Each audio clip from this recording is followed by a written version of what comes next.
우리에게 주신 하나님의 말씀은 요나서 3장 5절에서 10절 말씀입니다. 니느웨 사람들이 하나님을 믿고 금식을 선포하고 높고 낮은 자를 막론하고 굵은 베옷을 입은지라. 그 일이 니느웨 왕에게 들림에 왕이 보좌에서 일어나 왕복을 벗고 굵은 베옷을 입고 제 위에 앉으니라. 왕과 그의 대신들이 조서를 내려 니느웨에 선포하여 이르되 사람이나 짐승이나 소떼나 양떼나 아무것도 입에 대지 말지니 곧 먹지도 말 것이요 물도 마시지 말 것이며 사람이든지 짐승이든지 다 굵은 베옷을 입을 것이요 힘써 하나님께 부르짖을 것이며 각기 악한 길과 손으로 행한 강포에서 떠날 것이라. 하나님이 뜻을 돌이키시고 그 진노를 그치사 우리가 멸망하지 않게 하시리라. 그렇지 않을 줄을 누가 알겠느냐 한지라. 하나님이 그들이 행한 것 곧 그 악한 길에서 돌이켜 떠난 것을 보시고 하나님이 뜻을 돌이키사 그들에게 내리리라고 말씀하신 재앙을 내리지 아니하시니라. 아멘. 물고기 뱃속에서 나온 요나는 다시 하나님께서 찾아가셔서 다시 니느웨로 갈 것을 말씀하셨습니다. 요나는 다시 나타나서 말씀하신 그 말씀에 어쩔 수 없이 순종하게 됩니다. 니느웨라고 하는 성은 성경에 나타났듯이 3일 동안 걸어야 겨우 한 바퀴 돌 수 있는 큰 성이었습니다. 그런데 요나는 그 니느웨에 가서 하나님의 말씀을 전하는데 하루밖에 소요되지 않았습니다. 마음을 담아 하나님의 뜻을 전한 것이 아니라 형식적으로 마지못해 전했다라는 것을 알 수 있습니다. 요나는 아직까지 정말 하나님의 마음을 담아 하나님께 전적인 순종을 하는 것이 아니라 자기 중심적인 생각에서 벗어나지 못하고 있다라는 것을 알 수가 있습니다. 그러나 하나님께서는 이러한 요나도 사용하고 계신다라는 것을 우리는 요나서를 통해서 깨닫게 됩니다. 하지만 안타까운 것은 요나가 전한 그 복음이 정말 하나님이 전하고자 하는 복음이 온전히 전달되지는 못했다라는 것입니다. 하나님은 니느웨가 회개하기를 원했습니다. 그리고 돌아오면 용서하시고 그리고 그들을 다시 회복해 하시는 것이 하나님의 마음이고 뜻이었습니다. 그런데 요나가 선포한 말씀은 무엇입니까? 그들의 죄를 하나하나 깨닫게 하고 그들이 용서를 구할 수 있게 하는 것이 아니라 그냥 심판과 멸망만을 선포했습니다. 요나가 전한 멸망과 심판의 이 짧은 메시지는 그런데 놀랍도록 역사하고 있습니다. 니느웨 백성들이 요나의 메시지를 듣고 회개하고 하나님께 돌아오기 시작한 것입니다. 누가 이렇게 한 것입니까? 하나님께서 하신 것입니다. 하나님께서 뜻을 정해서 요나를 사용하셨지만 요나가 하나님의 마음을 온전히 받들어 다 선포하지는 못했다 할지라도 그 모든 것을 보완하고 채우시고 그리고 이루어 가시는 분이 하나님임을 깨닫게 합니다. 요나가 목소리가 좋아서 아니면 언변 기술이 좋아서 이렇게 회개하고 돌아온 것이 아닙니다. 요나가 노력을 정말로 진하게 해서 된 것은 더더욱 아닙니다. 설득적이고 호소력 있는 내용이 있어서도 아니었습니다. 요나는 그저 니느웨로 가라 하니 갔을 뿐이고 입을 열라 하니 열었을 뿐입니다. 그런데 하나님께서 니느웨 사람들의 마음을 움직이셨고 그들을 변화시키셨습니다. 결국에는 하나님께서 일하고 계시는구나 라는 것을 오늘 본문에서 보게 됩니다. 이렇게 니느웨 사람들이 변화된 모습을 아마도 요나도 보고 놀랐을 것입니다. 우리는 하나님의 일을 할 때 어떻게 하지? 경험도 없는데 어떻게 이것을 이겨나가지? 망설일 때가 많이 있습니다. 이 상황에서 무슨 말을 할까? 멈칫거릴 때도 많이 있습니다. 그러나 성령 하나님께서는 이러한 우리를 통해서 일을 하십니다. 두려워하지 말고, 그러니 염려하지 말고 하나님을 신뢰하고 하나님의 일을 할 수가 있는 것입니다. 왜냐하면 하나님께서 해 가시기 때문입니다.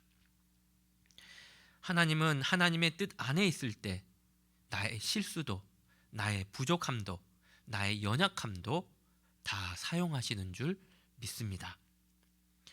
하루 동안 전한 요나의 선포를 듣고 니느웨 사람들이 회개하기 시작합니다. 회개는 기독교 신앙에 있어서 매우 중요한 것입니다. 기본이 되는 것입니다. 회개가 없는 구원 있을 수 없습니다. 회개가 없는 신앙, 회개가 없는 새로운 삶은 생각할 수 없습니다. 그런데 세상에서도 이 회개와 비슷한 용어를 사용합니다. 그것이 바로 자기 성찰이라고 하는 용어입니다. 회개가 자신을 돌아본다라는 의미에 있어서는 성찰과 비슷합니다. 이러한 자기 성찰을 통해서 자기 자신을 돌아보고 그 가운데 지혜를 얻고 자신을 성숙시켜 갑니다. 그러나 이러한 세상의 자기 성찰과 우리가 하나님을 믿는 하나님 앞에서의 회개는 차이가 있습니다. 자기 성찰은 자기 안에서, 사람 안에서 하는 성찰입니다. 사람의 윤리에 비춰서, 도덕에 비춰서, 사람의 가치 기준에 비춰서 내가 혹시 벗어나지 않았는지, 도달하지 못한 것은 있지 않은지를 늘 되돌아보고 묻는 것입니다. 그런데 회개는 그것을 뛰어넘습니다. 하나님 앞에서 하는 것이 바로 회개입니다. 사람 안에서 하는 것이 아니라 하나님 앞에서 하는 것이 회개입니다. 그렇기 때문에 세상의 기준이 회개에 꼭 맞춰지는 것이 아닙니다. 인간의 내면의 기준과 그 생각이 회개의 모든 것들을 주장하는 것도 아닙니다. 우리는 하나님 앞에, 하나님의 그 속성 앞에, 하나님의 그 전능하심 앞에, 하나님의 그 무한하신 사랑 앞에 나를 내려놓는 것입니다. 또 하나는 자기 성찰은 자기 자신을 끝까지 붙들고 있습니다. 자신을 결코 포기하지 않습니다. 결국에는 자기 성찰도 자신을 붙들기 위해서 하는 것입니다. 그런데 회개는 하나님 앞에서 자신을 내려놓습니다. 하나님 앞에서 자신의 자아를 깨뜨려 버립니다. 옛 자아를 버려야지만이 새 자아를 얻을 수가 있는 것입니다.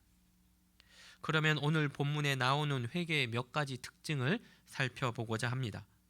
5절에 보면 니느웨 사람들이 하나님을 믿고 금식을 선포하고 그랬더니 높고 낮은 자를 막론하고 굵은 베옷을 입었다라고 합니다. 여기서 보면 높고 낮은 자를 막론하고 모든 사람들이 굵은 베옷을 입었다라고 합니다. 굵은 베옷이라고 하는 것은 자신을 통회하고 자복할 때 회개의 의미로 입는 것이 굵은 베옷입니다. 자신을 완전히 장사 지낸다라는 것입니다. 자기 탓을 하는 거죠. 자기 탓을. 그런데 모든 사람이, 높고 낮음을 따지지 않고 모든 사람이 베옷을 입었다고 합니다. 그 말은 자기를 탓하는 것입니다. 내가 잘못했구나라는 것을 인정하는 것입니다. 따라서 회개라고 하는 것은 자기를 탓하는 것입니다. 남을 탓하는 것이 아닙니다. 남을 탓하는 자리에는 싸움과 갈등이 일어나지만 자신을 탓하는 자리에는 화평이 일어나고 성숙이 일어납니다. 이것이 회개입니다. 두 번째 회개는 지금 내가 누리고 가지고 있는 이 모든 것들이 하나님 앞에서 아무것도 아니구나라는 것을 고백하는 것입니다. 6절을 보시면 그 일이 니느웨 왕에게 들림에 왕이 보좌에서 일어나 왕복을 벗고 굵은 베옷을 입고 제위에 앉았다라고 말합니다. 니느웨 왕이 누구보다 적극적으로 회개에 동참하고 있는 것을 볼 수가 있습니다. 이것은 쉽지 않은 일입니다. 힘과 물질을 가진 이 왕과 같은 사람이, 이 권력자가 자신의 잘못을 인정한다라고 하는 것은 그렇지 않은 사람들에 비해서 훨씬 어려운 것입니다. 내가 잘못했다 고백하면 그동안 쌓아왔던 나의 지식과 경험과 내 재산과 내 모든 영향력이 다 무너진다라고 생각합니다. 하지만 니느웨 왕은 왕자에서 내려왔습니다. 그리고 자신의 왕복을 벗어버립니다. 그리고 그 대신에 굵은 베옷을 입고 자신을 참회합니다. 제 위에 앉습니다. 죄를 뒤집어 씁니다. 초라한 모습입니다. 자신의 가진 힘과 물질과 지식이 하나님 앞에서 그동안 누려왔던 모든 것들이, 자신이 호령했던 많은 것들이 하나님 앞에서 아무것도 아님을 고백하는 것입니다. 교만할 수 있는 자리에서 겸손의 자리로 내려오는 것이 회개입니다. 하나님 앞에 한없이 연약한 그런 존재임을 인정하는 것이, 내 연약함을 인정하는 것이 회개입니다. 회개의 세 번째 특징은 지금까지 행한 악과 불의를 과감하게 끊어버리는 것입니다. 삶의 거룩성을 회복하는 것입니다. 8절에 보면 힘써 하나님께 부르질 것이며 각기 악한 길과 손으로 행한 강포에서 떠날 것이다 라고 말합니다. 회개는 삶의 전환입니다. 변화입니다. 하나님께 아무리 죄를 고백하더라도 죄의 자리에 여전히 머물러 있다면 진정한 회개일 수 없습니다. 회개는 죄의 자리에서, 잘못된 지금의 자리에서, 내가 고백한 그 잘못 앞에서 떠나 나오는 것입니다. 네 번째, 회개는 하나님의 약속을 끝까지 절대적으로 신뢰하는 것입니다. 그럴 때만 진정한 회개가 가능합니다. 9절에 보면 하나님이 뜻을 돌이키실 것이다. 그리고 그 진노를 그칠 것이다. 그래서 우리가 멸망하지 않게 하실 것이다 라고 말하고 있습니다. 이 말을 누가 하고 있습니까? 이방 사람, 니느웨 왕, 바로 니느웨 왕이 하고 있습니다. 그 내용은 하나님께 우리가 회개하면, 하나님 앞에 우리가 자복하면 하나님께서도 뜻을 돌이키실 것이고 진노를 그치실 것이라는 확신이 있었습니다. 하나님은 그런 하나님이라는 신뢰가 있었습니다. 긍휼의 하나님, 회복의 하나님을 믿고 있습니다. 사실 이 내용은 요나가 니느웨에서 선포한 내용이 아닙니다. 요나가 니느웨에 선포한 내용은 심판과 멸망에 대한 내용이었습니다. 그런데 하나님께서는 요나가 전하지 않았지만 니느웨 사람들에게, 그리고 니느웨 왕에게 그것을 깨닫게 하셨습니다. 누가 하신 것입니까? 하나님이 하신 것입니다.